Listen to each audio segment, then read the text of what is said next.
The Angelic Angleworm by Fredric Brown. Chapter 1.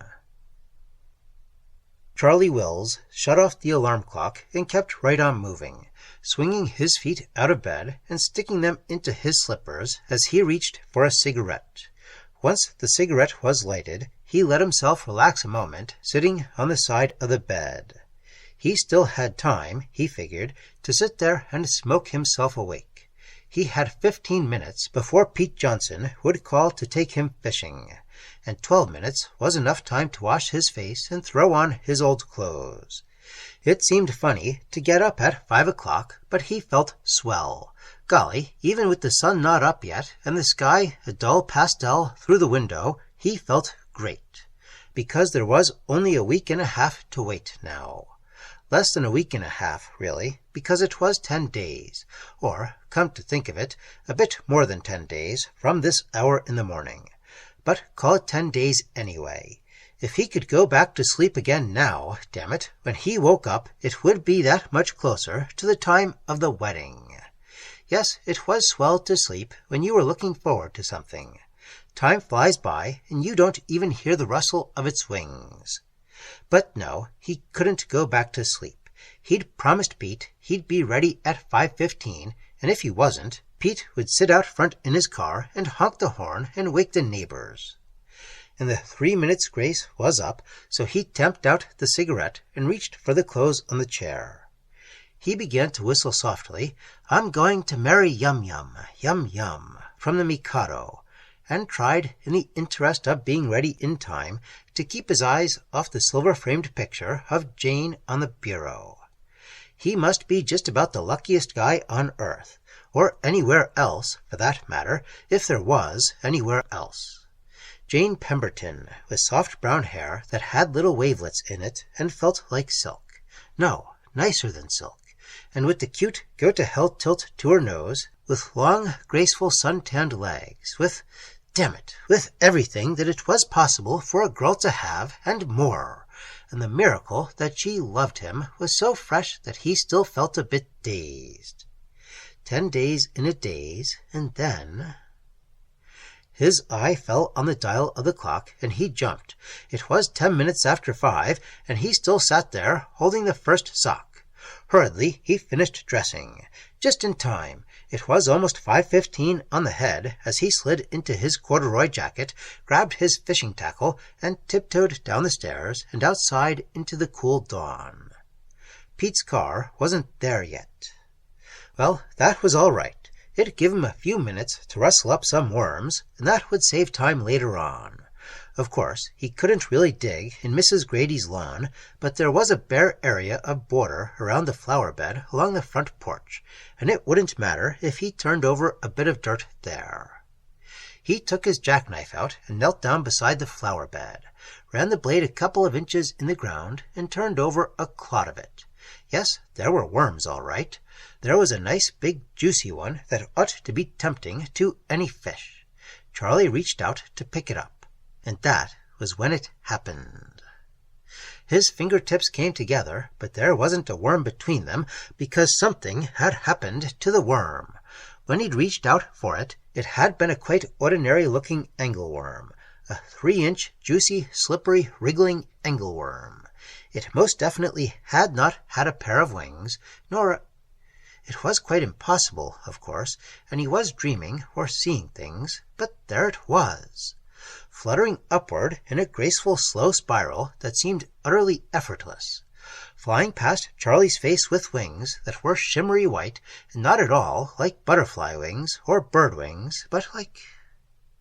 Up and up it circled, now above Charlie's head, now level with the roof of the house, then a mere white, somehow a shining white, speck against the gray sky.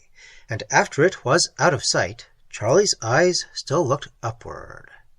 He didn't hear Pete Johnson's car pull in at the curb, but Pete's cheerful hail of "Hey" caught his attention, and he saw that Pete was getting out of the car and coming up the walk. Grinning, "Can we get some worms here before we start?" Pete asked. Then, "'Smatter? Think you see a flying saucer, and don't you know never to look up with your mouth open like you were doing when I pulled up? Remember that pigeons... Say, is something the matter? You look white as a sheet." Charlie discovered that his mouth was still open, and he closed it. Then he opened it to say something, but couldn't think of anything to say, or rather, of any way of saying it, so he closed his mouth again. He looked back upward, but there wasn't anything in sight any more, and he looked down at the earth of the flower bed, and it looked like ordinary earth. "Charlie!" Pete's voice sounded seriously concerned now. "Snap out of it! Are you all right?" Again, Charlie opened his mouth and closed it. Then he said weakly, "Hello, Pete." "For God's sake, Charlie, did you go to sleep out here and have a nightmare, or what? Get up off your knees and... Listen, are you sick? Shall I take you to Doc Palmer instead of us going fishing?" Charlie got to his feet slowly and shook himself. He said, I guess I'm all right. Something funny happened, but... All right, come on, let's go fishing." "But what?" "Oh, all right, tell me about it later. But before we start, shall we dig some? Hey, don't look like that. Come on, get in the car. Get some fresh air, and maybe that'll make you feel better." Pete took his arm, and Pete picked up the tackle box and led Charlie out to the waiting car. He opened the dashboard compartment and took out a bottle. "Here, take a snifter of this." Charlie did, and as the amber fluid gurgled out of the bottle's neck and down Charlie's, he'd felt his brain begin to rid itself of the numbness of shock. He could think again. The whiskey burned on the way down, but it put a pleasant spot of warmth where it landed, and he felt better. Until it changed to warmth, he hadn't realized that there had been a cold spot in the pit of his stomach. He wiped his lips with the back of his hand and said, "Gosh!" "Take another," Pete said, his eyes on the road. "Maybe two. It'll do you good to tell me what happened and get it out of your system.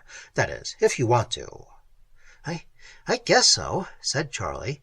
It doesn't sound like much to tell, Pete. I just reached for a worm, and it flew away, on white shining wings." Pete looked puzzled. "You reached for a worm, and it flew away. Well, why not? I mean, I'm no entomologist, but maybe there are worms with wings. Come to think of it, there probably are. There are winged ants, and caterpillars turn into butterflies. What scared you about it?" "Well, this worm didn't have wings until I reached for it. It looked like an ordinary angleworm. Damn it, it was an ordinary angleworm until I went to pick it up. And then it had oh, skip it.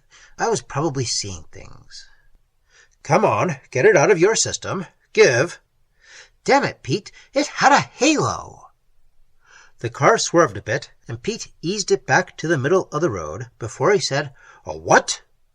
"Well," said Charlie defensively, "it looked like a halo. It was a little round golden circle just above its head.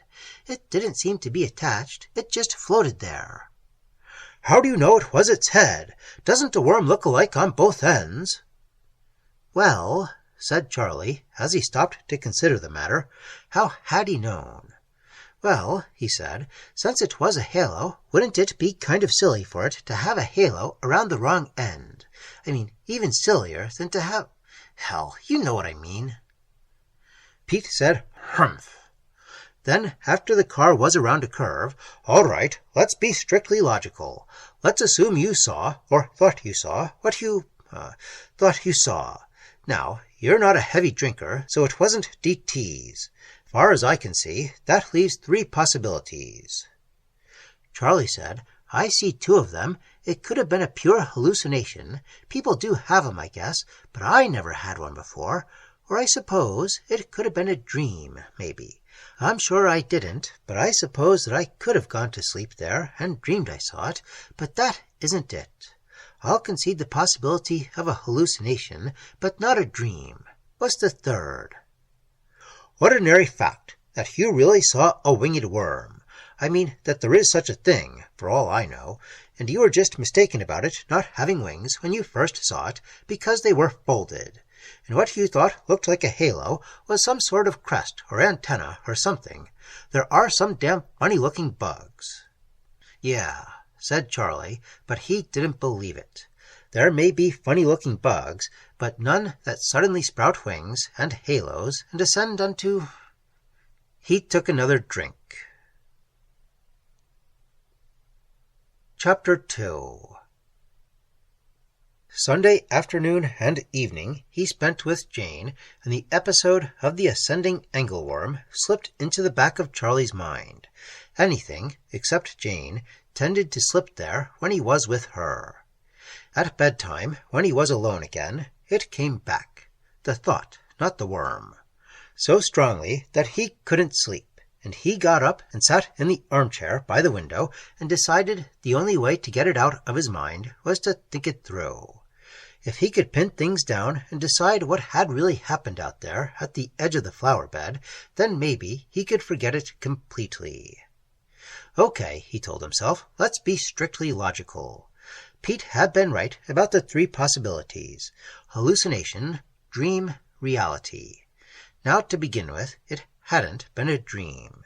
He'd been wide awake. He was as sure of that as he was sure of anything.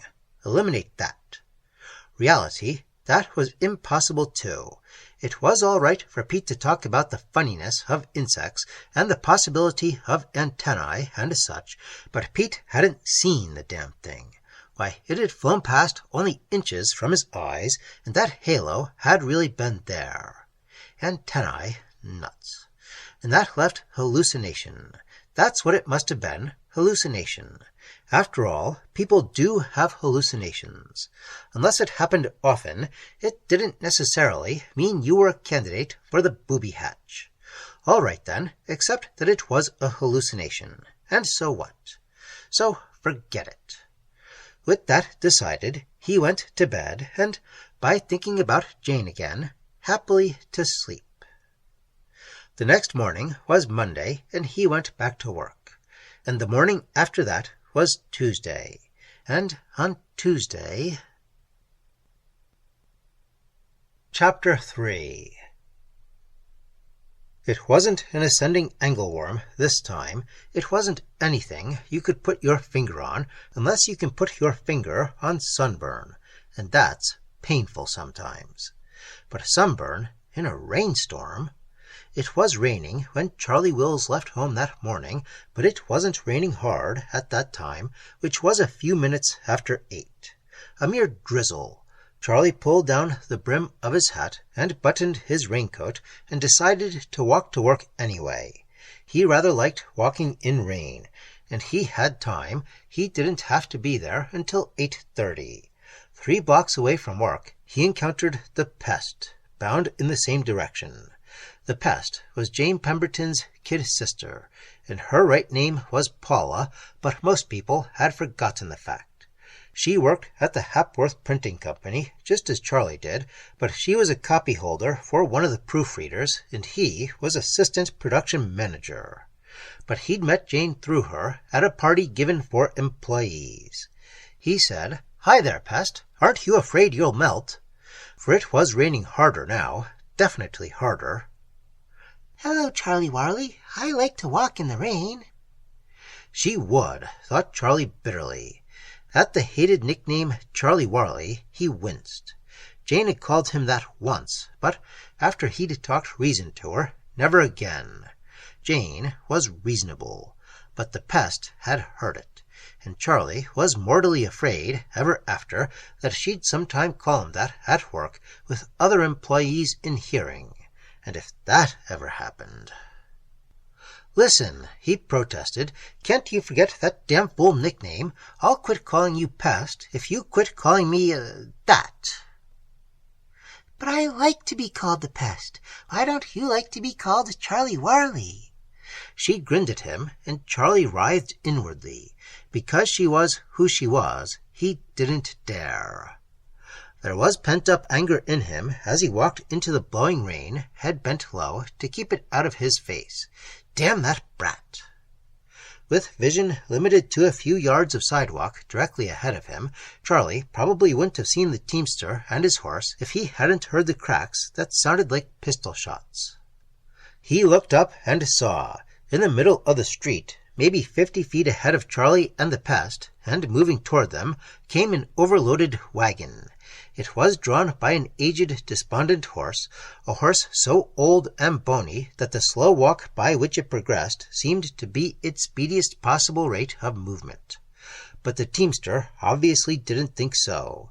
He was a big, ugly man with an unshaven, swarthy face. He was standing up, swinging his heavy whip for another blow. It came down, and the old horse quivered under it and seemed to sway between the shafts. The whip lifted again, and Charlie yelled, "Hey there!" and started toward the wagon. He wasn't certain yet just what he was going to do about it if the brute beating the other brute refused to stop, but it was going to be something.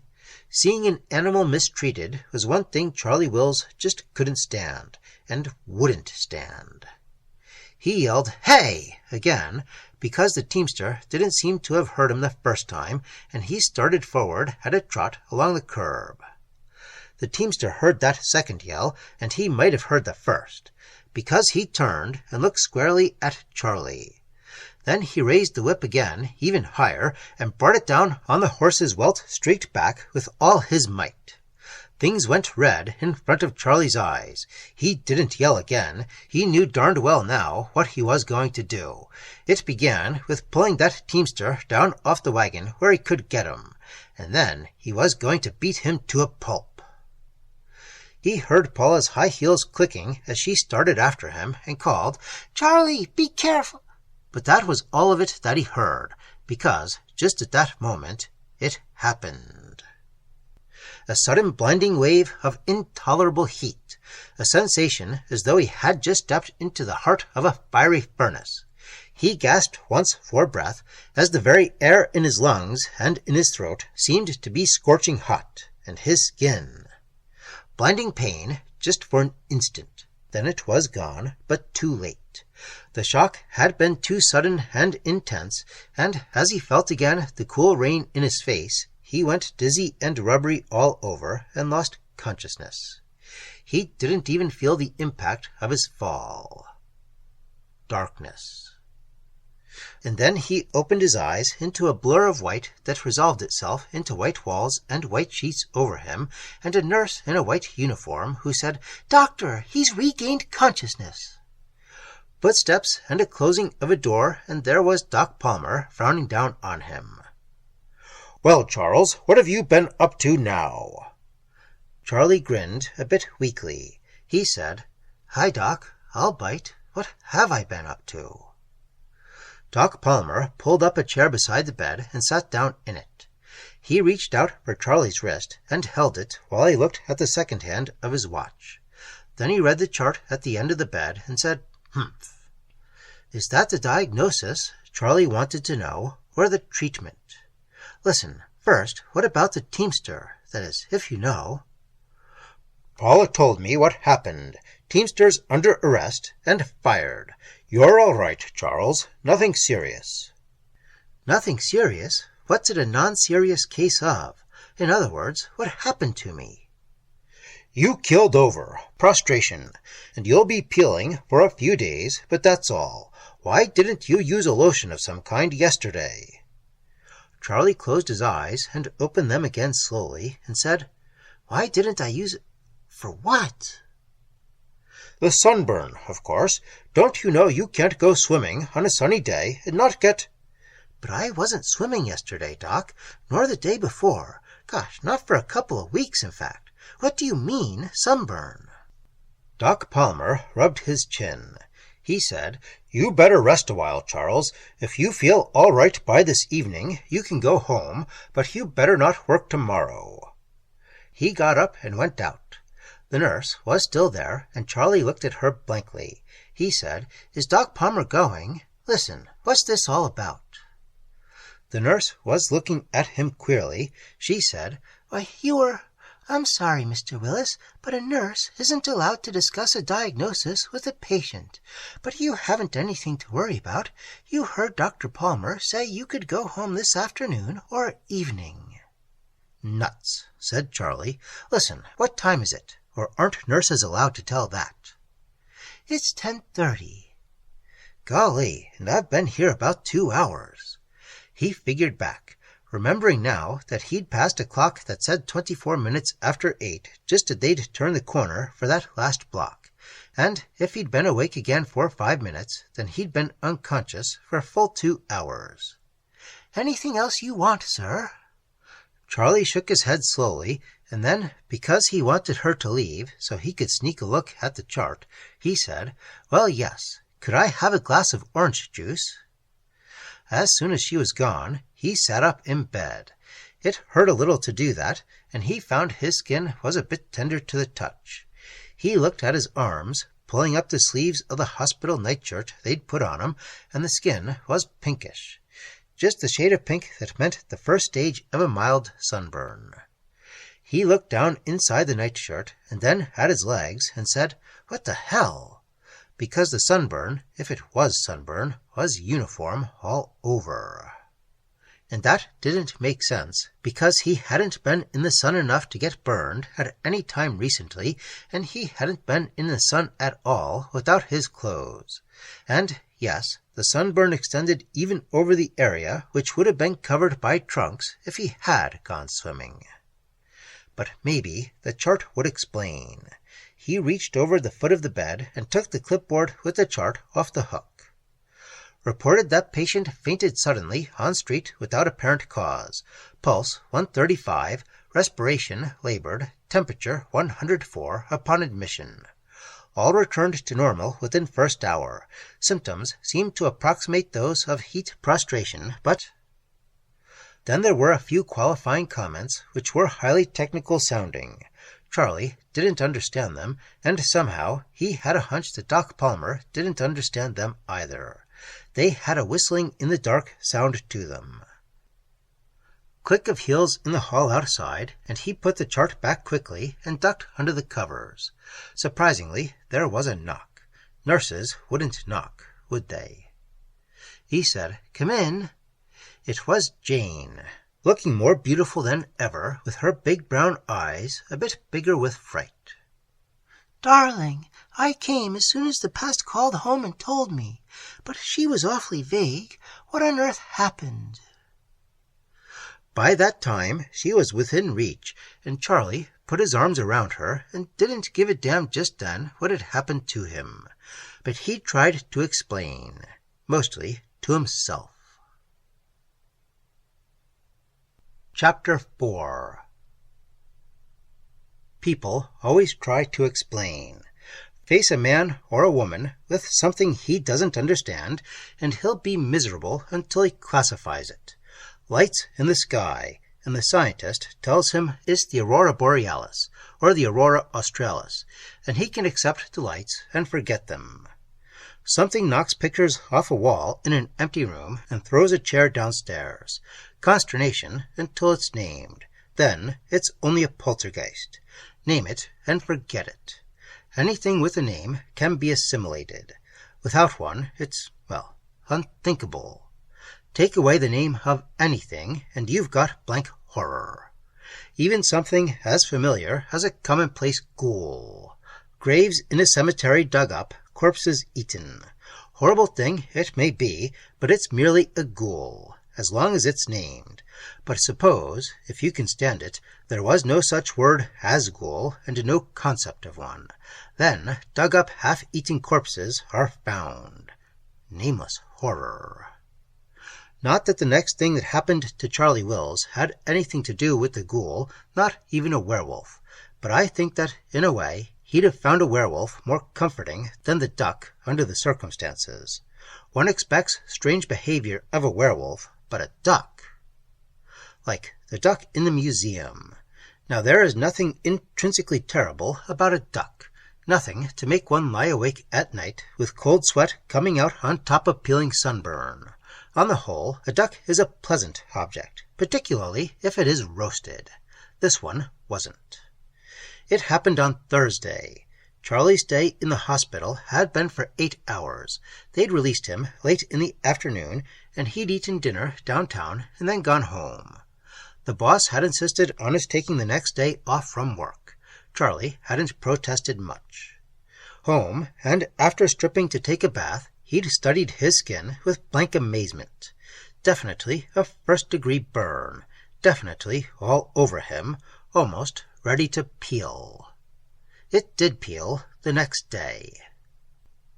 He took advantage of the holiday by taking Jane out to the ball game, where they sat in a grandstand so he could be out of the sun.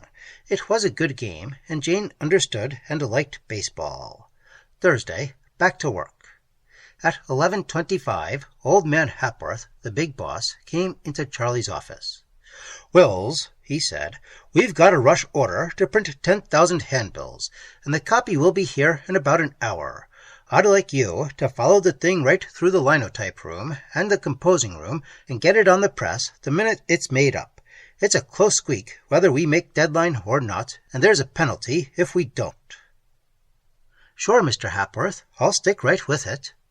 "Fine. I'll count on you. But listen, it's a bit early to eat, but just the same, you better go out for your lunch hour now. The copy will be here about the time you get back, and you can stick right with the job. That is, if you don't mind eating early." "Not at all." Charlie lied. He got his hat and went out. Damn it was too early to eat. But he had an hour off, and he could eat in half that time, so maybe if he walked half an hour first, he could work up an appetite. The museum was 2 blocks away, and the best place to kill half an hour. He went there, strolled down the central corridor without stopping, except to stare for a moment at a statue of Aphrodite that reminded him of Jane Pemberton, and made him remember, even more strongly than he already remembered, that it was only 6 days now until his wedding. Then he turned off into the room that housed the numismatic collection. He used to collect coins when he was a kid, and although the collection had been broken up since then, he still had a mild interest in looking at the big museum collection. He stopped in front of a showcase of bronze Romans. But he wasn't thinking about them. He was still thinking about Aphrodite, or Jane, which was quite understandable under the circumstances. Most certainly he was not thinking about flying worms or sudden waves of burning heat. Then he chanced to look across toward an adjacent showcase, and within it he saw the duck.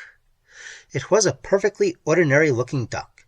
It had a speckled breast and greenish-brown markings on its wings, and a darkish head with a darker stripe starting just above the eye and running down along the short neck. It looked like a wild rather than a domestic duck, and it looked bewildered at being there. For just a moment, the complete strangeness of the duck's presence in a showcase of coins didn't register with Charlie. His mind was still on Aphrodite. Even while he stared at a wild duck under glass inside a showcase marked coins of China.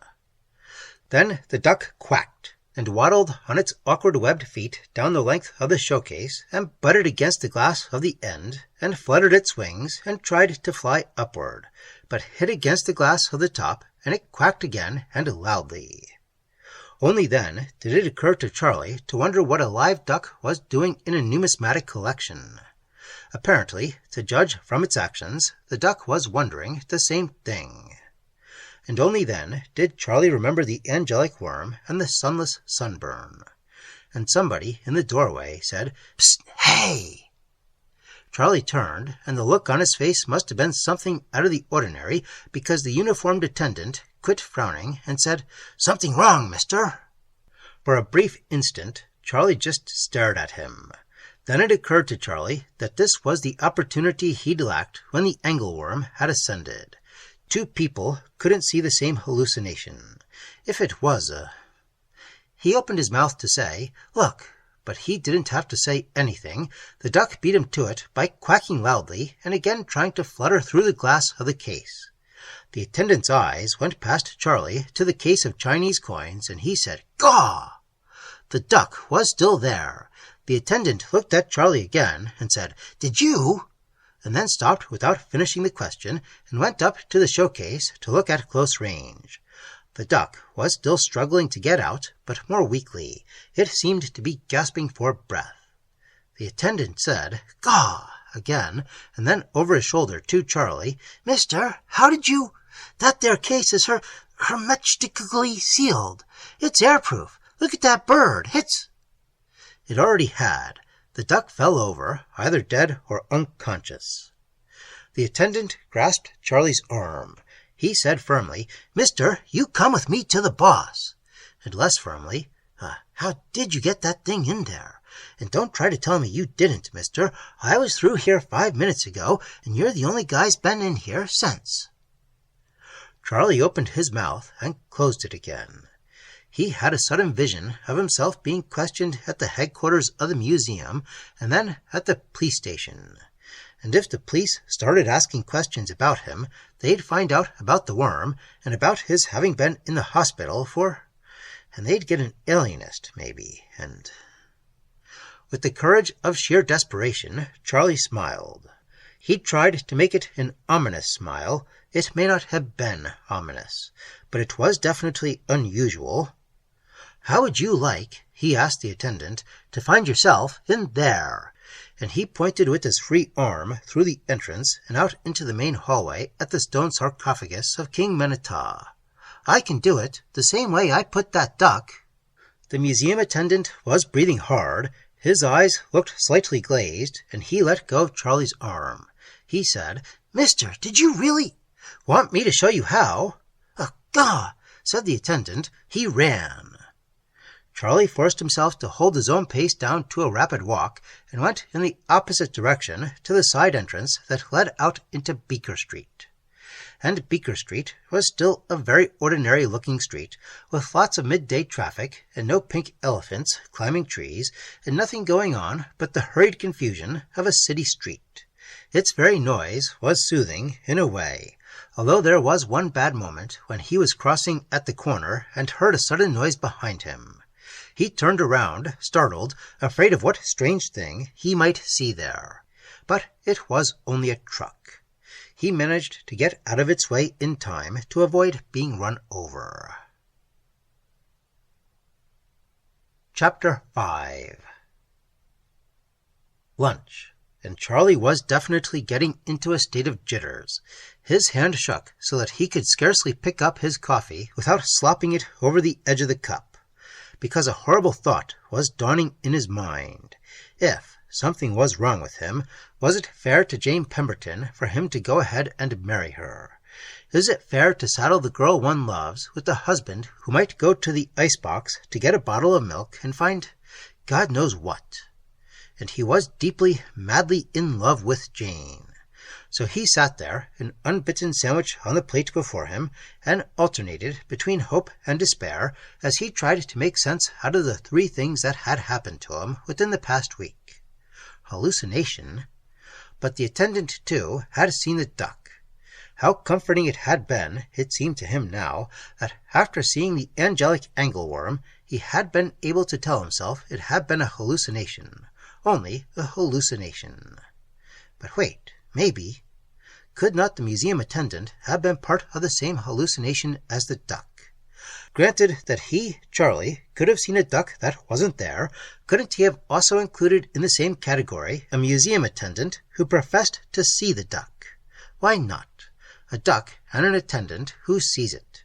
The combination could be as illusory as the duck alone. And Charlie felt so encouraged that he took a bite out of his sandwich. But the burn! Whose hallucination was that? Or was there some sort of a natural physical ailment that could produce a sudden skin condition approximating mild sunburn? But if there were such a thing, then evidently Doc Palmer didn't know about it. Suddenly, Charlie caught a glimpse of the clock on the wall, and it was 1 o'clock, and he almost strangled on that bite of sandwich when he realized that he was over half an hour late and must have been sitting in the restaurant almost an hour. He got up and ran back to the office. But all was well. Old man Hapworth wasn't there, and the copy for the Rush circular was late and got there just as Charlie arrived. He said, "Whew!" at the narrowness of his escape and concentrated hard on getting that circular through the plant. He rushed it to the linotypes and read proof on it himself, then watched makeup over the compositor's shoulder. He knew he was making a nuisance of himself, but it killed the afternoon. And he thought, only 1 more day to work after today, and then my vacation.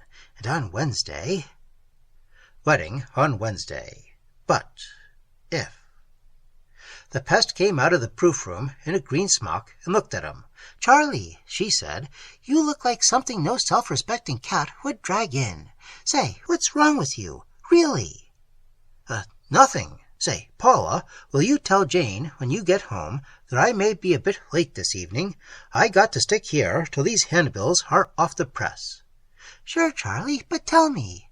"Nix, run along, will you? I'm busy." She shrugged her shoulders and went back into the proof-room. The machinist tapped Charlie's shoulder. "Say, we got that new linotype set up. Want to take a look?" Charlie nodded and followed. He looked over the installation and then slid into the operator's chair in front of the machine. "How does she run?" "Sweet. Those blue streak models are honeys. Try it."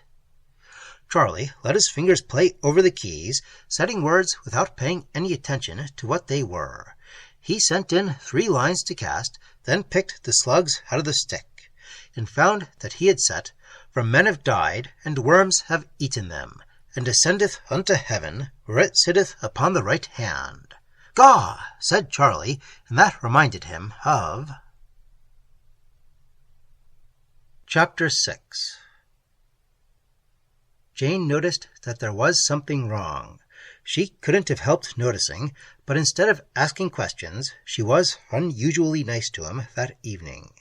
And Charlie, who had gone out to see her with the resolution to tell her the whole story, found himself weakening, as men always weaken when they are with the woman they love and the parlor lamp is turned low. But she did ask, "Charles, you do want to marry me, don't you? I mean, if there's any doubt in your mind, and that's what has been worrying you, we can postpone the wedding till you're sure whether you love me enough." "Love you?" Charlie was aghast. "Why?" And he proved it pretty satisfactorily. So satisfactorily, in fact, that he completely forgot his original intention to suggest that very postponement. But never for the reason she suggested. With his arms around Jane, well, the poor chap was only human. A man in love is a drunken man, and you can't exactly blame a drunkard for what he does under the influence of alcohol. You can blame him, of course, for getting drunk in the first place, but you can't even put that much blame on a man in love. In all probability, he fell through no fault of his own. In all probability, his original intentions were strictly dishonorable. Then, when those intentions met resistance, the subtle chemistry of sublimation converted them into the stuff that stars are made of. Probably that was why he didn't go to see an alienist the next day. He was a bit afraid of what an alienist might tell him. He weakened and decided to wait and see if anything else happened. Maybe nothing else would happen. There was a comforting popular superstition that things went in groups of 3, and 3 things had happened already. Sure, that was it. From now on, he'd be all right. After all, there wasn't anything basically wrong. There couldn't be. He was in good health. Aside from Tuesday, he hadn't missed a day's work at the print shop in 2 years. And, well, by now it was Friday noon, and nothing had happened for a full 24 hours, and nothing was going to happen again. Nothing did, Friday, but he read something that jolted him out of his precarious complacency. A newspaper account. He sat down in the restaurant at a table at which a previous diner had left a morning paper. Charlie read it while he was waiting for his order to be taken. He finished scanning the front page before the waitress came, and the comic section while he was eating his soup, and then turned idly to the local page. Guard at museum suspended. Curator orders investigation. And the cold spot in his stomach got larger and colder as he read, for there it was in black and white. The wild duck had really been in the showcase. No one could figure out how it had been put there. They'd had to take the showcase apart to get it out, and the showcase showed no indication of having been tampered with. It had been puttied up airtight to keep out dust, and the putty had not been damaged. A guard, for reasons not clearly given in the article, had been given a 3-day suspension. one gathered from the wording of the story that the curator of the museum had felt the necessity of doing something about the matter. Nothing of value was missing from the case. One Chinese coin with a hole in the middle, a Haiquan tael made of silver, had not been found after the affair, but it wasn't worth much.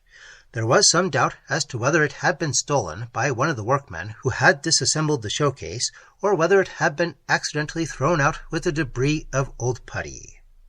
The reporter, telling the thing humorously, suggested that probably the duck had mistaken the coin for a donut because of the hole and had eaten it, and that the curator's best revenge would be to eat the duck. The police had been called in, but had taken the attitude that the whole affair must have been a practical joke. By whom or how accomplished, they didn't know.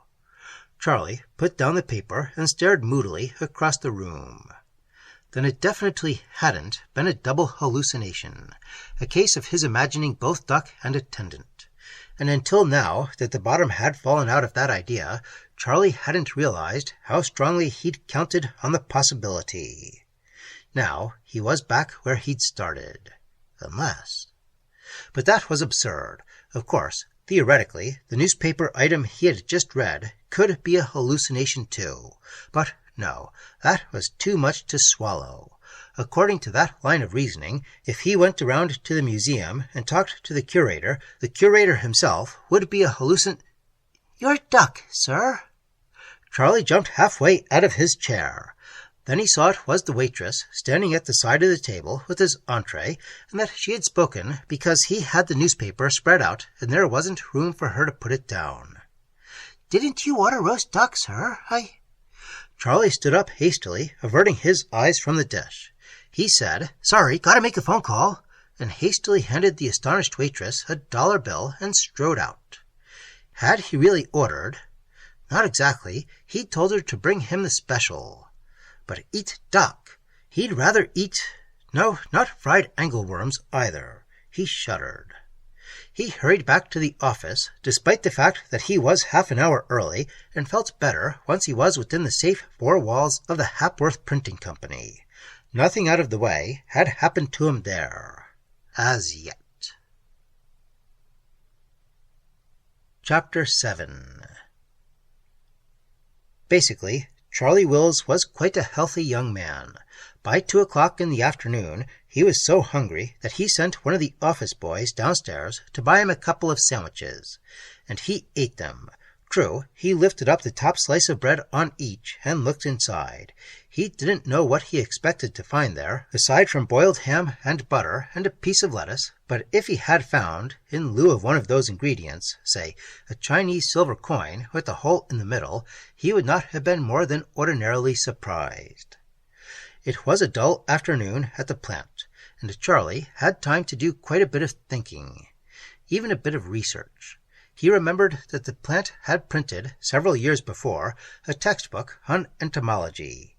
He found the file copy and industriously paged through it, looking for a winged worm. He found a few winged things that might be called worms, but none that even remotely resembled the angleworm with the halo. Not even, for that matter, if he disregarded the golden circle and tried to make identification solely on the basis of body and wings. Not even, for that matter, if he disregarded the golden circle and tried to make identification solely on the basis of body and wings. No flying angleworms. There weren't any medical books in which he could look up, or try to look up, how one could get sunburned without a sun. But he looked up tail in the dictionary and found that it was an equivalent to a liang, which was 1/16 of a caddy, and that one official liang is equivalent to a hectogram, none of which seemed particularly helpful.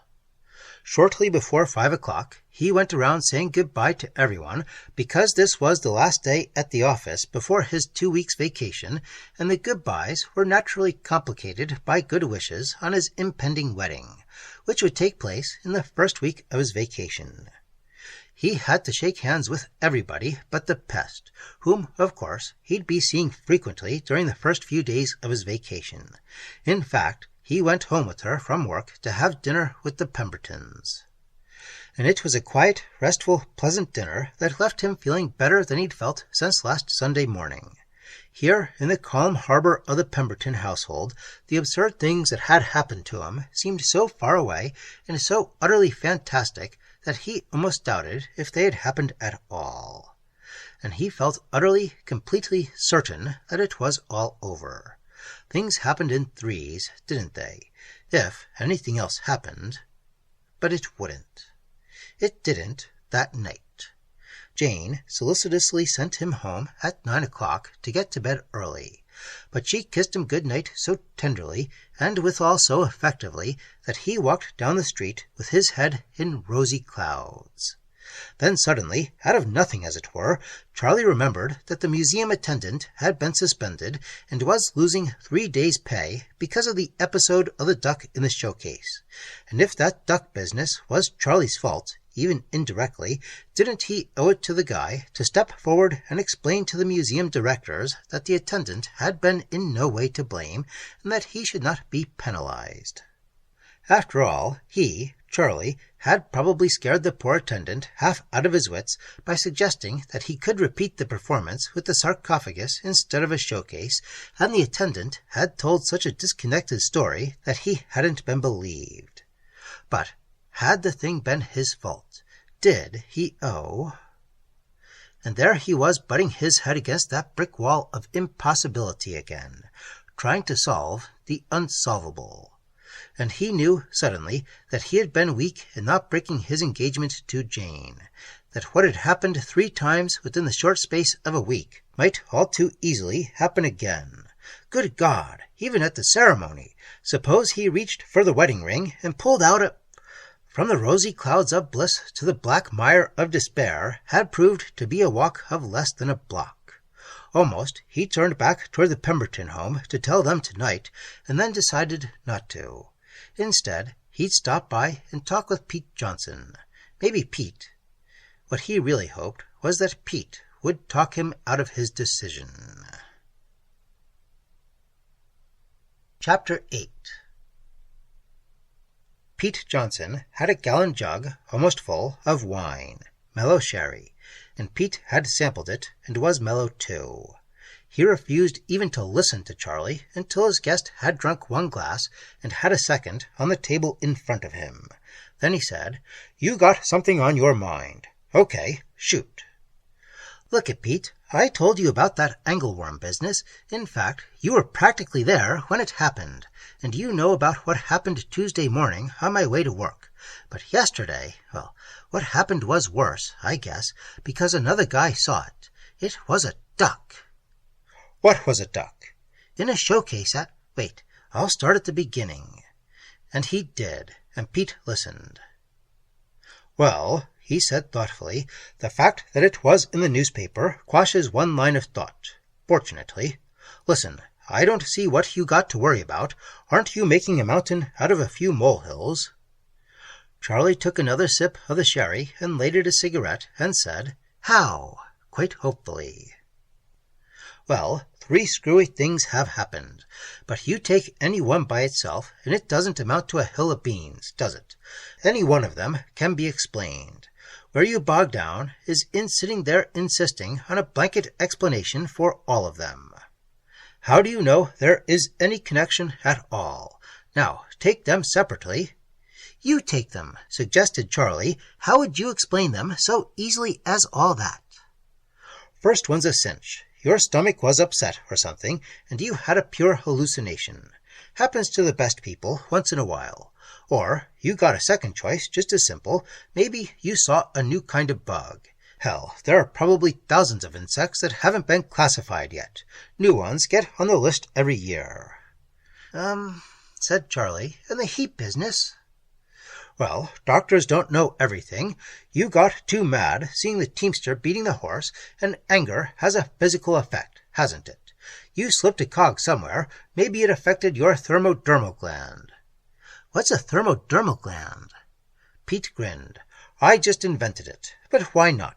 The medicos are constantly finding new ones for new purposes of old ones, and there's something in your body that acts as a thermostat and keeps your skin temperature constant. Maybe it went wrong for a minute. Look what a pituitary gland can do for you or against you, not to mention the parathyroids and the pineal and the adrenals and so on. Nothing to it, Charlie. Have some more wine. Now, let's take the duck business. If you don't think about it with the other two things in mind, there's nothing exciting about it. Undoubtedly, just a practical joke on the museum or by somebody working there. It was just coincidence that you walked in on it. But the showcase. Bother the showcase. It could have been done somehow. You didn't check that showcase yourself, and you know what newspapers are. And, for that matter, look at what Thurston and Houdini could do with things like that, and let you examine the receptacles before and after. Maybe, too, it wasn't just a joke. Maybe somebody had a purpose in putting it there, but why think that purpose had any connection with you? You're an egotist. That's what you are. Charlie sighed. Yes, but you take the three things together and... Why take them together? Look, this morning I saw a man slip on a banana peel and fall. This afternoon I had a slight toothache. This evening I got a telephone call from a girl I haven't seen in years. Now why should I take those three events and try to figure one common cause for all of them? One underlying motif for all three. I'd go nuts if I tried. Said Charlie, maybe you got something there, but... Despite the but, he went home feeling cheerful, hopeful, and mellow, and he was going through with the wedding just as though nothing had happened. Apparently, nothing of importance had happened. Pete was sensible. Charlie slept soundly that Saturday morning and didn't awaken until almost noon. And Saturday, nothing happened. Chapter 9. Nothing, that is, unless one considered the matter of the missing golf ball as worthy of record. Charlie decided it wasn't. Golf balls disappear all too often. In fact, for a dub golfer, it is only normal to lose at least one ball on 18 holes. And it was in the rough at that. He'd sliced his drive off the tee on the long 14th, and he'd seen it curve off the fairway, hit, bounce, and come to rest behind a big tree, with the tree directly between the ball and the green. And Charlie's "damn" had been loud and fervent, because up to that hole he had an excellent chance to break 100. Now he'd have to lose a stroke chipping the ball back onto the fairway. He waited until Pete had hooked into the woods on the other side, and then shouldered his bag and walked toward the ball. It wasn't there. Behind the tree, and at about the spot where he thought the ball had landed, there was a wreath of wilted flowers strung along a purple cord that showed through at intervals. Charlie picked it up and looked under it, but the ball wasn't there. So it must have rolled farther, and he looked but couldn't find it. Pete, meanwhile, had found his own ball and hit his recovery shot. He came across to help Charlie look, and they waved the following foursome to play on through. "I thought it stopped right here," Charlie said, "but it must have rolled on. Well, if we don't find it by the time that foursome's played through us, I'll drop another. Say, how'd this thing get here?" He discovered he still had the wreath in his hand. Pete looked at it and shuddered.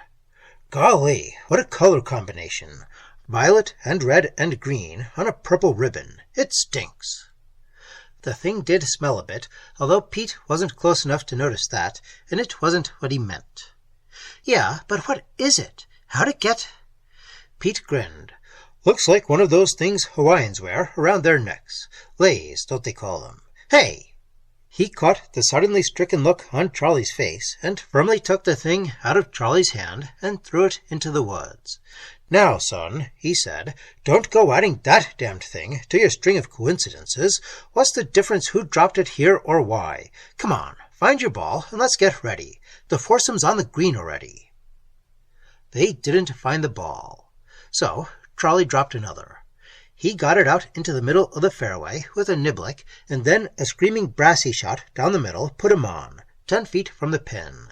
And he one-putted for a par 5 on the hole, even with the stroke penalty for a lost ball.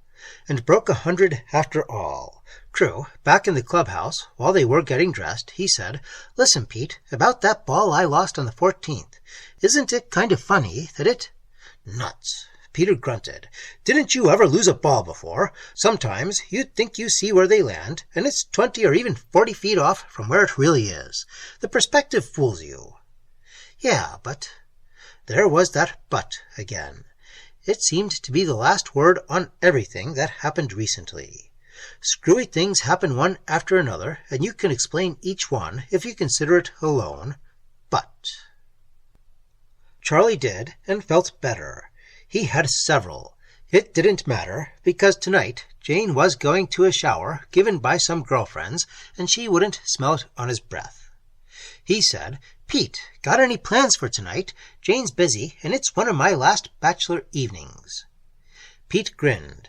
"You mean, what are we going to do or get drunk? Okay, count me in.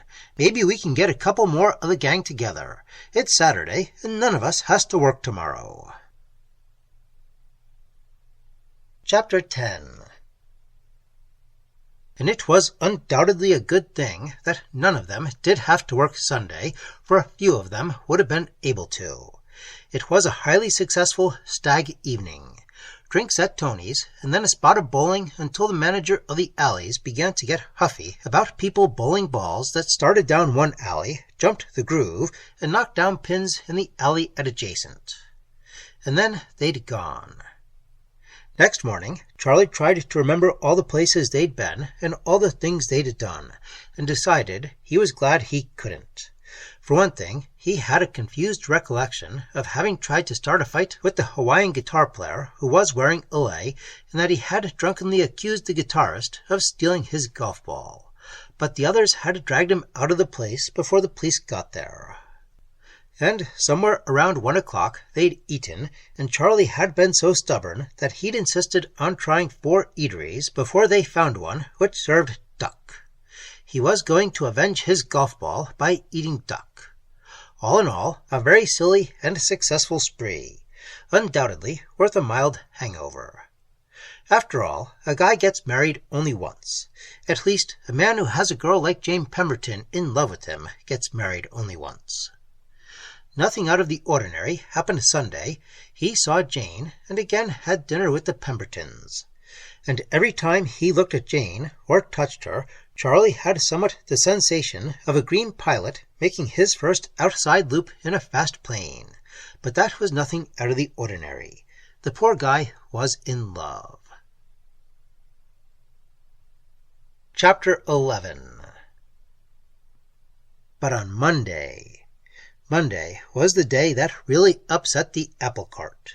After 5:55 o'clock Monday afternoon, Charlie knew it was hopeless. In the morning, he made arrangements with the minister who was to perform the ceremony, and in the afternoon, he did a lot of last-minute shopping in the wardrobe line. He found it took him longer than he thought. At 5:30, he began to doubt if he was going to have time to call for the wedding ring.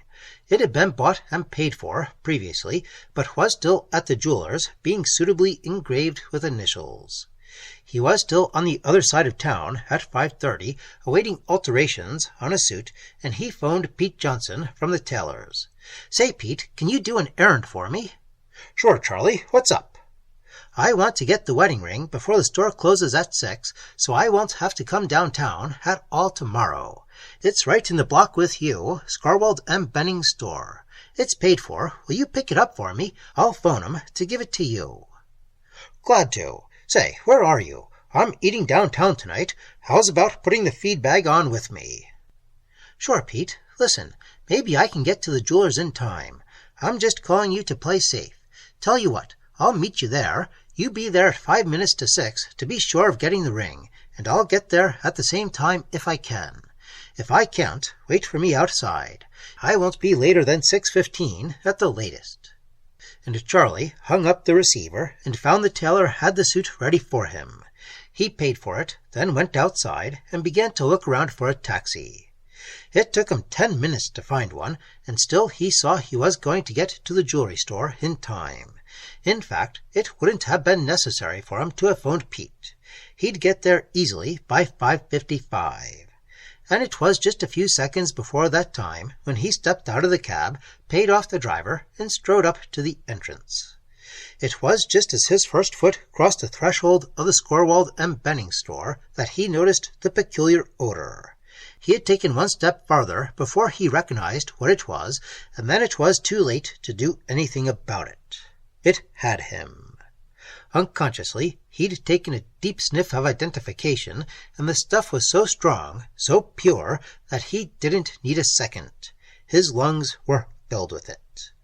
And the floor seemed to his distorted vision to be a mile away, but coming up slowly to meet him. Slowly, but getting there. He seemed to hang suspended in the air for a measurable time. Then, before he landed, everything was mercifully black and blank. Chapter 12. Ether. Charlie gawked at the white-uniformed doctor. But how the devil could I have got a dose of ether? Pete was there, too, looking down at him over the doctor's shoulder. Pete's face was white and tense. Even before the doctor shrugged, Pete was saying, "Listen, Charlie, Doc Palmer is on his way over here. I told him." Charlie was sick at his stomach. Very sick. The doctor who had said ether wasn't there, and neither was Doc Palmer, but Pete now seemed to be arguing with a tall, distinguished-looking gentleman who had a spade beard and eyes like a chicken hawk. Pete was saying, "Let the poor guy alone. Damn it, I've known him all his life. He doesn't need an alienist. Sure, he said screwy things while he was under, but doesn't anybody talk silly under ether?" "But, my young friend," the tall man's voice was unctuous, "you quite misinterpret the hospital's motives in asking that I examine him. I wish to prove him sane, if possible. He may have had a legitimate reason for taking the ether, and also the affair of last week when he was here for the first time. Surely a normal man—" "But damn it, he didn't take that ether himself. I saw him coming in the doorway after he got out of the cab. He walked naturally, and he had his hands down at his sides. Then, all of a sudden, he just keeled over." "You suggest someone near him did it?" "There wasn't anybody near him." Charlie's eyes were closed, but by the physician's tone of voice, he could tell that the man was smiling. "Then how, my young friend, do you suggest that he was anesthetized?" "Damn it, I don't know. I'm just saying he didn't—" "Pete!" Charlie recognized his own voice and found that his eyes were open again. "Tell him to go to hell. Tell him to certify me if he wants. Sure, I'm crazy. Tell him about the worm and the duck. Take me to the booby hatch. Tell him—" "Ha!" Again the voice with the spade beard. "You have had previous, delusions?" "Charlie, shut up. Doc, he's still under the influence of the ether. Don't listen to him. It isn't fair to psych a guy when he doesn't know what he's talking about. For 2 cents, I'd—" "Fair? My friend, psychiatry is not a game. I assure you that I have this young man's interests at heart. Perhaps his, aberration is curable, and I wish to—" Charlie sat up in bed. He yelled, "Get out of here before I—" Things went black again. The torturous darkness, thick and smoky and sickening. And he seemed to be creeping through a narrow tunnel toward a light. Then suddenly he knew that he was conscious again. But maybe there was somebody around who would talk to him and ask him questions if he opened his eyes, so he kept them tightly shut. He kept his eyes tightly shut and thought. There must be an answer. There wasn't any answer. An angelic angleworm, heat wave, duck in a showcase of coins, wilted wreath of ugly flowers, ether in a doorway. Connect them. There must be a connection. It had to make sense. It had to make sense! Least common denominator. Something that connects them, that welds them into a coherent series. Something that you can understand. Something that you can maybe do something about. Something you can fight. Worm, heat, duck, wreath, ether. Worm, heat, duck, wreath, ether. Worm, heat, duck, wreath, ether. Worm, heat, duck, wreath. They pounded through his head like beating on a tom-tom. They screamed at him out of the darkness and gibbered. Chapter 13. He must have slept, if you could call it sleep. It was broad daylight again, and there was only a nurse in the room. He asked, "What day is it?" "Wednesday afternoon, Mr. Wills. Is there anything I can do for you?" Wednesday afternoon, wedding day. He wouldn't have to call it off now. Jane knew. Everybody knew. It had been called off for him. He'd been weak not to have done it himself before. "There are people waiting to see you, Mr. Wills. Do you feel well enough to entertain visitors?" Who?" "A Miss Pemberton and her father, and a Mr. Johnson. Do you want to see them?" "Well, did he?" "Look," he said, "what exactly's wrong with me? I mean, you've suffered a severe shock, but you've slept quietly for the last 12 hours. Physically, you are quite all right, even able to get up if you feel you want to. But, of course, you mustn't leave." Of course, he mustn't leave. They had him down as a candidate for the booby hatch. An excellent candidate. Young man most likely to succeed. Wednesday. Wedding day. Jane. He couldn't bear to see. "Listen," he said, "will you send in Mr. Pemberton alone? I'd rather—" "Certainly. Anything else I can do for you?" Charlie shook his head sadly. He was feeling most horribly sorry for himself. Was there anything anybody could do for him?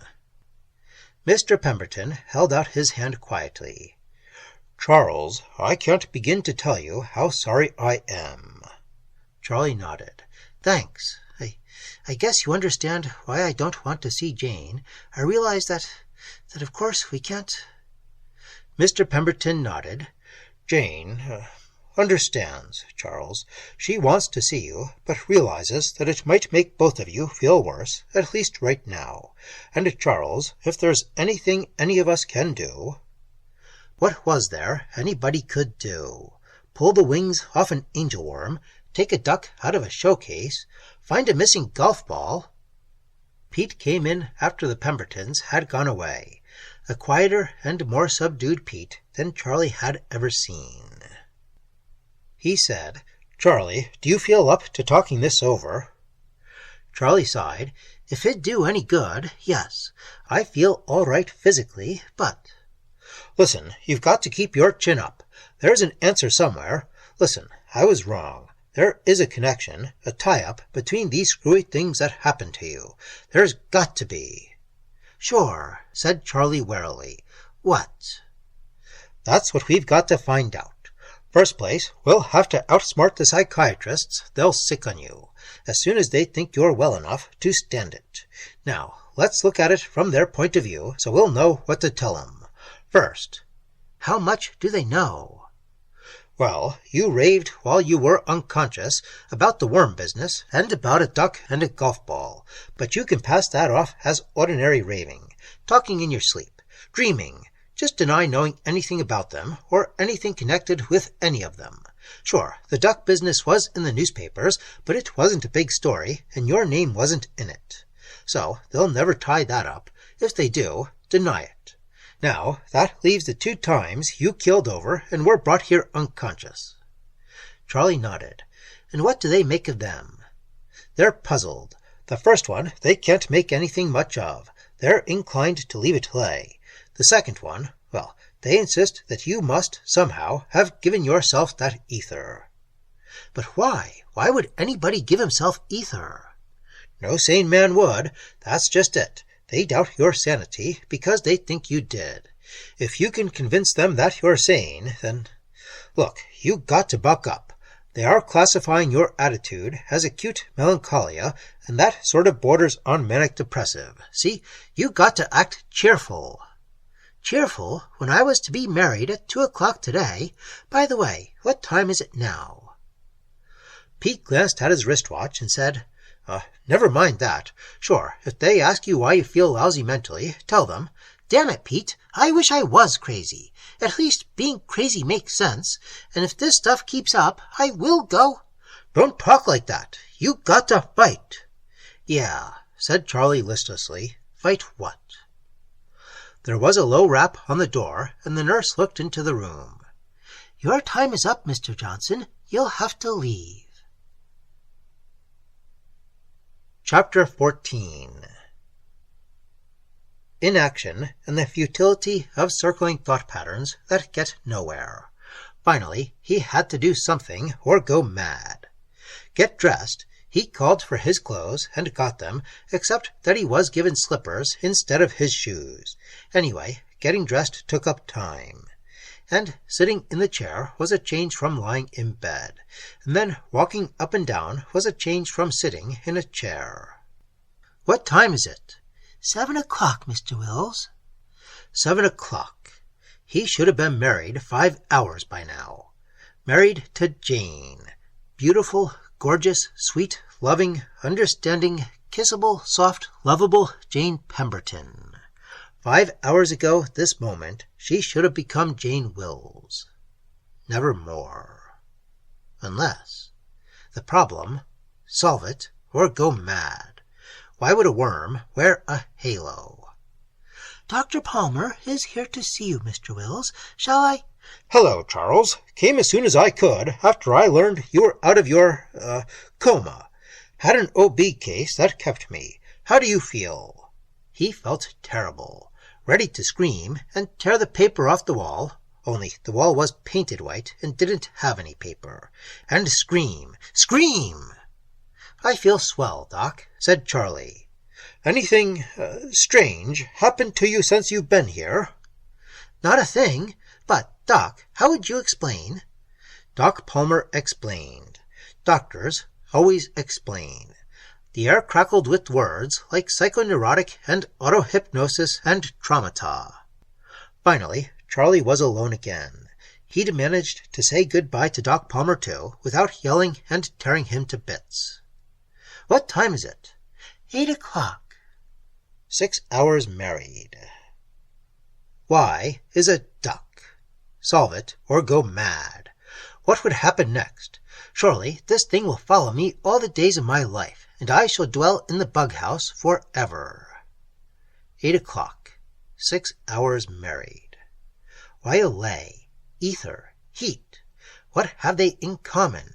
And why is a duck? And what would it be next time?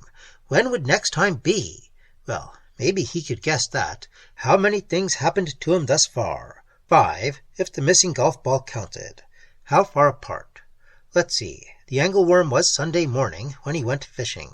The heat prostration was Tuesday. The duck in the museum was Thursday noon, the second last day he worked. The golf game and the lay was Saturday. The ether, Monday. 2 days apart. Periodicity? He'd been pacing up and down the room. Now suddenly he felt in his pocket and found a pencil and a notebook and sat down in the chair. Could it be exact periodicity?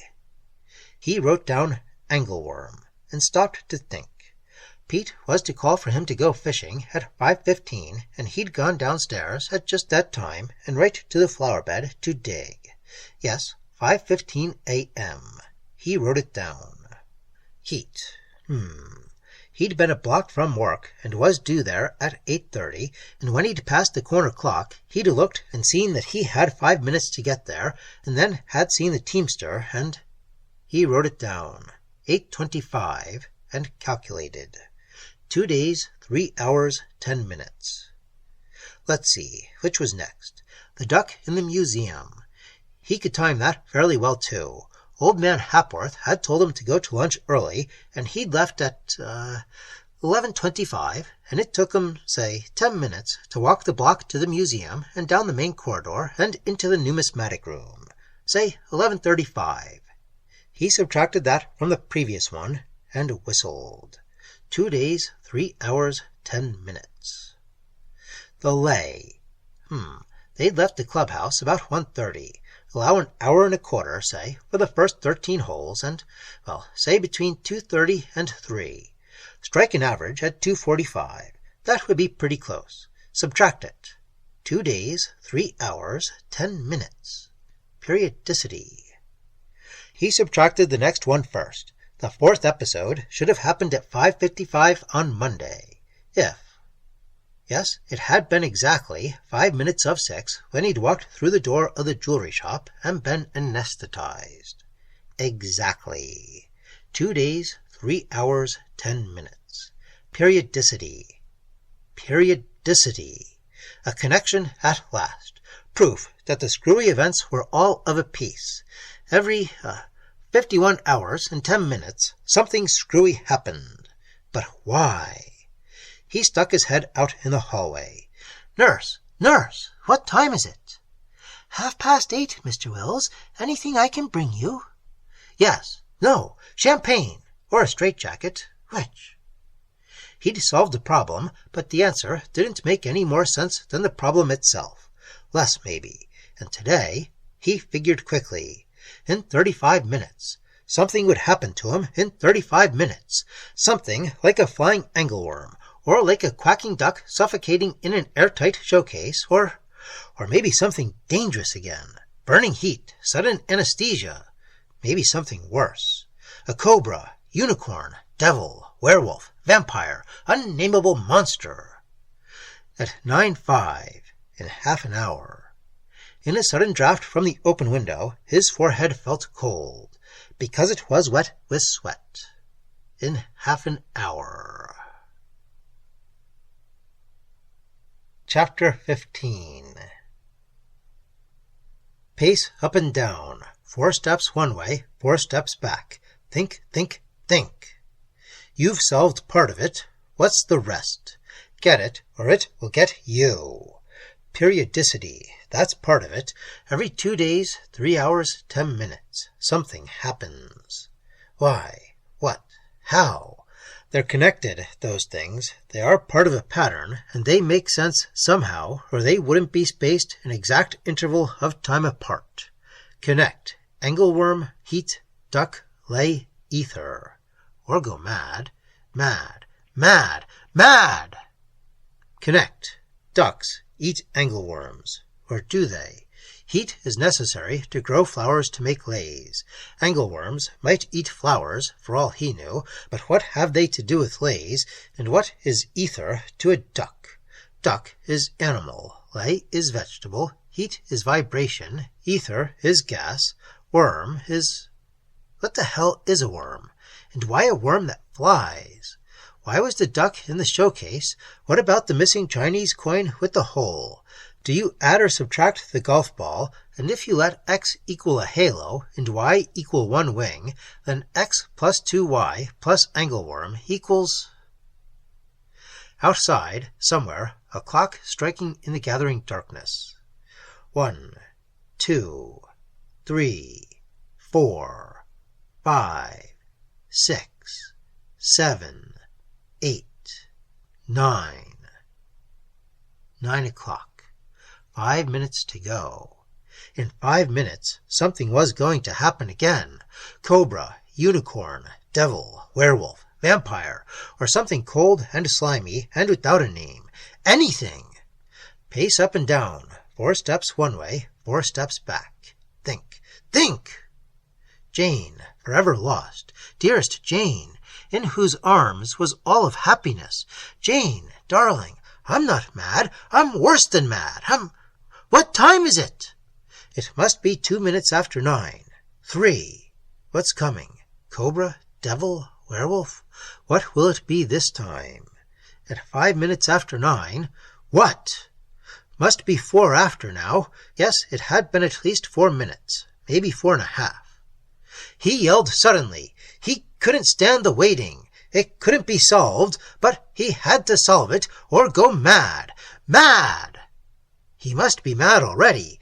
Mad to tolerate living, trying to fight something you couldn't fight, trying to beat the unbeatable, beating his head against... He was running now, out the door, down the corridor. Maybe if he hurried, he could kill himself before 5 minutes after 9. He'd never have to know. Die and get this over with. That's the only way to buck this game. Knife. There'd be a knife somewhere. A scalpel is a knife.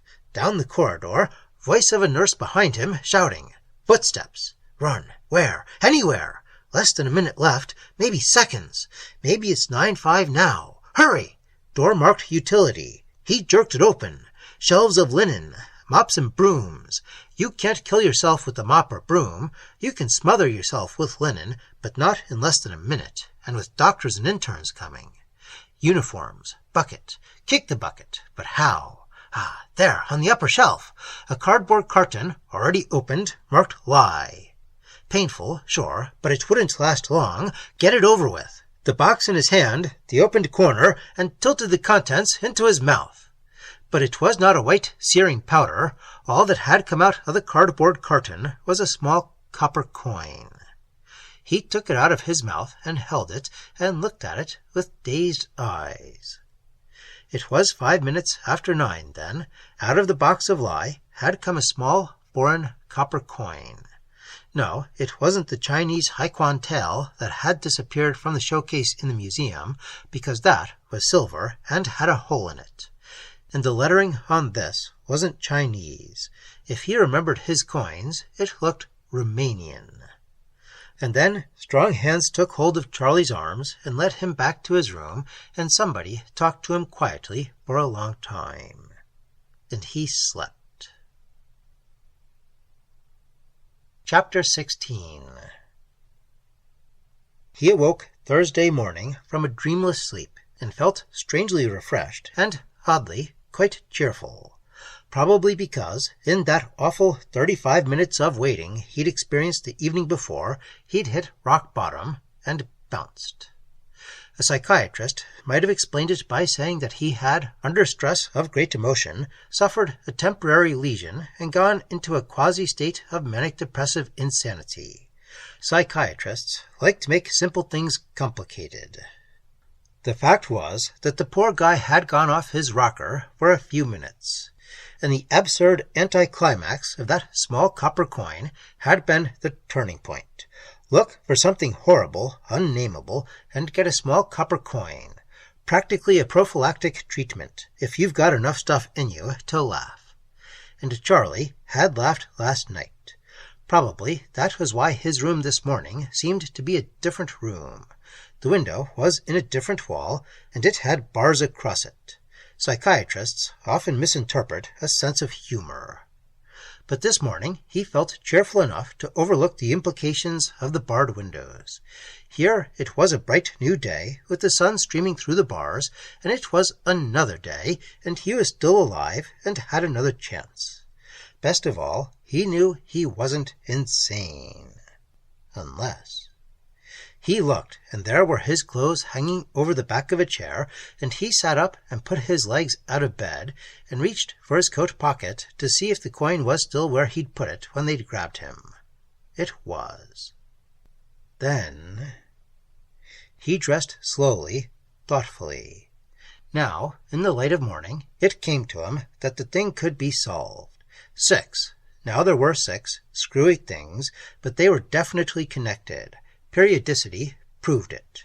2 days, 3 hours, 10 minutes. And whatever the answer was, it was not malevolent. It was impersonal. If it had wanted to kill, it had a chance last night. It need merely have affected something else other than the lie in that package. There'd been lie in the package when he picked it up. He could tell that by the weight. And then it had been 5 minutes after 9, and instead of lie, there'd been the small copper coin. It wasn't friendly either, or it wouldn't have subjected him to heat and anesthesia. It must be something impersonal. It must be something impersonal. A coin instead of lie. Were they all substitutions of one thing for another? Lay for a golf ball, a coin for lie, a duck for a coin. But the heat, the ether, the angleworm. He went to the window and looked out for a while into the warm sunlight falling on the green lawn, and he realized that life was very sweet, and that if he took this thing calmly and didn't let it get him down again, he might yet lick it. The first clue was already his. Periodicity. Take it calmly, think about other things. Keep your mind off the merry-go-round, and maybe the answer will come. He sat down on the edge of the bed and felt in his pocket for the pencil and notebook, and they were still there, and the paper on which he'd made his calculations of timing. He studied those calculations carefully, calmly, and at the end of the list he put down 9:05 and added the word lie and a dash. Lie had turned to what? He drew a bracket and began to fill in the words that could be used to describe the coin. Coin, copper, disc. But those were general. There must be a specific name for the thing. Maybe... He pressed the button that would light a bulb outside his door, and a moment later heard a key turn in the lock and the door opened. It was a male attendant this time. Charlie smiled at him. "Morning," he said. "Serve breakfast here, or do I eat the mattress?" The attendant grinned and looked a bit relieved. "Sure, breakfast's ready. I'll bring you some." "And, yes?" "There's something I want to look up," Charlie said. "Would there be an unabridged dictionary anywhere handy? And if there is, would it be asking too much for you to let me see it a few minutes?" I guess it will be all right. There's one down in the office, and they don't use it very often." "That's swell. Thanks." But the key turned in the lock when he left. Breakfast came half an hour later, but the dictionary didn't arrive until the middle of the morning. Charlie wondered if there had been a staff meeting to discuss its lethal possibilities. But anyway, it came. He waited until the attendant had left, and then put the big volume on the bed and opened it to the color plate that showed coins of the world. He took the copper coin out of his pocket and put it alongside the plate and began to compare it with the illustrations, particularly those coins of the Balkan countries. No, nothing just like it among the copper coins. Try the silver. Yes, there was a silver coin with the same mug on it. Romanian. The lettering, yes, it was identically the same lettering, except for the denomination. Charlie turned to the coinage table, under Romania. He gasped. It couldn't be. But it was. It was impossible that the 6 things that had happened to him could have been... He was breathing hard with excitement as he turned to the illustrations at the back of the dictionary, found the pages of birds, and began to look among the ducks. Speckled breast and short neck and darker stripe starting just above the eye. And he knew he'd found the answer. He'd found the factor, besides periodicity, that connected the things that had happened. If it fitted the others, he could be sure. The angleworm, why, sure, and he grinned at that one. The heat wave, obvious. And the affair on the golf course. That was harder, but a bit of thought gave it to him. The matter of the ether stumped him for a while. It took a lot of pacing up and down to solve that one, but finally he managed to do it. And then, well, what could he do about it? Periodicity. Yes, that fitted in. If. Next time would be, 12:15, Saturday morning. He sat down to think it over. The whole thing was completely incredible. The answer was harder to swallow than the problem. But they all fitted. 6 coincidences, spaced an exact length of time apart. All right, then, forget how incredible it is, and what are you going to do about it? How are you going to get there to let them know? Well, maybe take advantage of the phenomenon itself. The dictionary was still there, and Charlie went back to it and began to look in the gazetteer, under H. Whew! There was one that gave him a double chance, and within 100 miles. If he could get out of here... He rang the bell, and the attendant came. "Through with the dictionary," Charlie told him, "and listen, could I talk to the doctor in charge of my case?" It proved that the doctor in charge was still Doc Palmer, and that he was coming up anyway. He shook hands with Charlie and smiled at him. That was a good sign. Or was it? Well, now if he could lie convincingly enough... "Doc, I feel swell this morning," said Charlie, "and listen, I remembered something I want to tell you about. Something that happened to me Sunday, a couple of days before that first time I was taken to the hospital." "What was it, Charles?" I did go swimming, and that accounts for the sunburn that was showing up on Tuesday morning, and maybe for some other things. I'd borrowed Pete Johnson's car. Would they check up on that? Maybe not. And I got lost off the road and found a swell pool and stripped and went in. And I remember now that I dived off the bank, and I think I must have grazed my head on the rock, because the next thing I remember I was back in town. Said Doc Palmer. So that accounts for the sunburn, and maybe it can account for... Funny that it just came back to me this morning when I woke up, said Charlie. I guess... I told those fools, said Doc Palmer, that there couldn't be any connection between a first-degree burn and your fainting. Of course there was, in a way. I mean, your hitting your head while you were swimming would account. Charles, I'm sure glad this came back to you. At least we now know the cause of the way you've acted, and we can treat it. In fact, maybe you're cured already.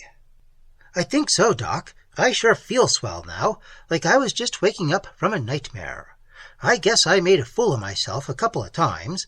I have a vague recollection of buying some ether once, and something about lie, but those are like things that happened in a dream, and now my mind's as clear as a bell. Something seemed to pop this morning, and I was all right again. Doc Palmer sighed. I'm relieved, Charles. Frankly, you had us quite worried. Of course, I'll have to talk this over with the staff, and we'll have to examine you pretty thoroughly, but I think... There were the other doctors, and they asked questions, and they examined his skull. But whatever lesion had been made by the rock seemed to have healed. Anyway, they couldn't find it. If it hadn't been for his suicide attempt of the evening before, he could have walked out of the hospital then and there. But because of that, they insisted on his remaining under observation for 24 hours. And Charlie agreed. That would let him out sometime Friday afternoon, and it wasn't until 12:15 Saturday morning that it would happen. Plenty of time to go 100 miles. If he just watched everything he did and said in the meantime, and made no move or remark which a psychiatrist could interpret, he loafed and rested. And at 5 o'clock Friday afternoon it was all right, and he shook hands all the way round, and was a free man again. He promised to report to Doc Palmer regularly for a few weeks, but he was free. Chapter 17. Rain and darkness. A cold, unpleasant drizzle that started to find its way through his clothes and down the back of his neck and into his shoes, even as he stepped off the train onto the small wooden platform. But the station was there, and on the side of it was the sign that told him the name of the town. Charlie looked at it and grinned and went into the station. There was a cheerful little coal stove in the middle of the room. He had time to get warmed up before he started. He held out his hands to the stove. Over at one side of the room, a grizzled head regarded him curiously through the ticket window. Charlie nodded at the head, and the head nodded back. "Staying here a while, stranger?" the head asked. "Not exactly," said Charlie. "Anyway, I hope not. Hell, after those whoppers he'd told the psychiatrists back at the hospital, he shouldn't have any trouble lying to a ticket agent in a little country town. I don't think so." "Ain't no more trains out tonight, mister. Got a place to stay? If not, my wife sometimes takes in boarders for short spells." "Thanks," said Charlie. "I've made arrangements." He started to add, "I hope," and then realized that it would lead him further into discussion. He glanced at the clock and at his wristwatch and saw that both agreed that it was 11:45. "How big is this town?" he asked. "I don't mean population. How far out the turnpike is it to the township line, the border of town?" "'Tain't big. Half a mile, maybe, or a little better. You going out to the Tollivers, maybe. They live just past, and I heard tell he was sending to the city for a... Nope, you don't look like a hired man." "Nope," said Charlie, "I'm not." He glanced at the clock again and started for the door. He said, "Well, be seeing you." "You going to—" But Charlie had already gone out the door and was starting down the street behind the railroad station, into the darkness and the unknown, and... Well, he could hardly tell the agent about his real destination, could he? There was the turnpike. After a block, the sidewalk ended, and he had to walk along the edge of the road, sometimes ankle-deep in mud. He was soaked through by now, but that didn't matter. It proved to be no more than half a mile to the township line. A big sign there, an oddly big sign, considering the size of the town, read, "You are now entering XVIII." Charlie crossed the line and faced back, and waited, an eye on his wristwatch. At 12:15, he'd have to step across. It was 10 minutes after already, 2 days, 3 hours, 10 minutes, after the box of lye had held a copper coin, which was 2 days, 3 hours, 10 minutes, after he'd walked into anesthesia in the door of a jewelry store, which was 2 days, 3 hours, 10 minutes after. He watched the hands of his accurately set wristwatch, first the minute hand until 12:14, then the second hand. And when it lacked a second of 12:15, he put forth his foot, and at the fatal moment he was stepping slowly across the line, entering XVIII. Chapter 18. And as with each of the others, there was no warning. But suddenly, it wasn't raining any more. There was bright light, although it didn't seem to come from a visible source, and the road beneath his feet wasn't muddy. It was smooth as glass and alabaster white. The white-robed entity at the gate ahead stared at Charlie in astonishment. He said, "How did you get here? You aren't even—" "No," said Charlie, "I'm not even dead. But listen, I've got to see the— who's in charge of the printing?" "The head compositor, of course, but you can't." "I've got to see him then," said Charlie. "But the rules forbid." "Look, it's important. Some typographical errors are going through. It's to your interests up here, as well as to mine, that they be corrected, isn't it? Otherwise, things can get into an awful mess." "Errors? Impossible. You're joking."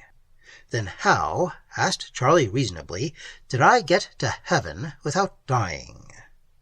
"But—" "You see, I was supposed to be entering XVIII. There is an E matrix that—" "Come." Chapter 19. It was quite pleasant and familiar, that office, not a lot different from Charlie's own office at the Hapworth Printing Company. There was a rickety wooden desk littered with papers, and behind it sat a small, bald-headed chief compositor with printer's ink on his hands and a smear of it on his forehead. Past the closed door was a monster roar and clatter of typesetting machines and presses. "Sure," said Charlie, "they're supposed to be perfect, so perfect that you don't even need proofreaders. But maybe once out of infinity, something can happen to perfection, can't it? Mathematically, once out of infinity, anything can happen. Now look, there is a separate typesetting machine and operator for the records covering each person, isn't there?" The head compositor nodded. "Correct.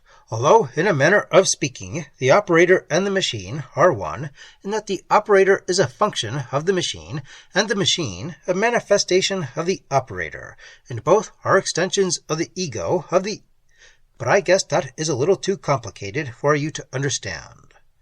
"Yes, anyway, the channels that the matrices run in must be tremendous. On our linotypes at the Hapworth Printing Company, an EMAT would make the circuit every 60 seconds or so, and if one was defective, it would cause one mistake a minute. But up here, is my calculation of 51 hours and 10 minutes correct?" "It is," agreed the head compositor, "and since there is no way you could have found out that fact, except—" "Exactly. And once every that often, the defective E matrix comes round and falls when the operator hits the E key. Probably the ears of the mat are worn. Anyway, it falls through a long distributor front and falls too fast and lands ahead of its right place in the word, and a typographical error goes through. Like a week ago, Sunday, I was supposed to pick up an Angleworm and—" "Wait!" The head compositor pressed a buzzer and issued an order. A moment later, a heavy book was brought in and placed on his desk. Before the head compositor opened it, Charlie caught a glimpse of his own name on the cover. "You said at 5:15 a.m. Charlie nodded. Pages turned. "I'll be blessed," said the head compositor. "Angleworm. It must have been something to see. Don't know I've ever heard of an angleworm before. And what was next?" "The E fell wrong in the word hate. I was going after a man who was beating a horse, and, well, it came out heat instead of hate. The E dropped 2 characters early that time, and I got heat prostration and sunburn on a rainy day. That was 8:25 Tuesday, and then at 11:35 Thursday at the museum." "Yes?" prompted the head compositor. "A tail. A Chinese silver coin I was supposed to see. It came out teal, and because a teal is a duck, there was a wild duck fluttering around in an airtight showcase. One of the attendants got in trouble. I hope you'll fix that." The head compositor chuckled. "I shall," he said. "I'd like to have seen that duck. And the next time would have been 2:45 Saturday afternoon. What happened then?" "Lay instead of lie, sir.